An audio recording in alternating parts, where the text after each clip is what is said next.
இத பத்தி நான் சொல்லலாமா வேணாமான்னு யோசிச்சேன். சரி ஒண்ணும் பிரச்சனை இல்ல. நம்மளோட ஃப்ரெண்ட்ஸ் தான் சொல்லலாம் அப்படின்னு சொல்லி உங்ககிட்ட சொல்றாங்க. என்னன்னு பார்த்தீங்கன்னா, இன்னைக்கு முக்கியமான நாள் எலக்ஷன் டே. ஸோ எல்லாருமே மறக்காம போயிட்டு ஓட்டு போட்டு இருந்துருங்க. ஓட்டு போறதுக்கு முன்னாடி ஒரு விஷயத்த மட்டும் மைண்ட்ல வச்சுக்குவோம். இதுவரைக்கும் நமக்கு வந்தவங்க என்ன பண்ணியிருக்காங்க? இனிமேல் வரப்போறவங்க நமக்கு என்ன பண்ணுவாங்க? அப்படின்னு சொல்லி கால்குலேஷன் பண்ணி நல்லா சிந்திச்சு ஓட்டு போட்டுட்டு வாங்க.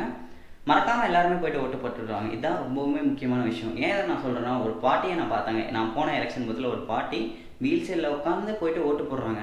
அப்படிங்கிற பட்சத்துல நமக்கு எல்லாமே கரெக்டா இருக்கு. நம்ம ஓட்டு போடுறது என்னங்க பிரச்சனை? கண்டிப்பா போயிட்டு போட்டுட்டு வரலாங்க. நான் ஒருத்தன் ஓட்டு போடுறதுனால என்ன மாறிட போகுது அப்படின்னு யோசிக்கலாம். இதே மாதிரி ஒவ்வொருத்தரும் யோசிக்க ஆரம்பிச்சிங்கன்னா எதுவுமே பண்ண முடியாது. யாருமே ஓட்டு போட மாட்டாங்க.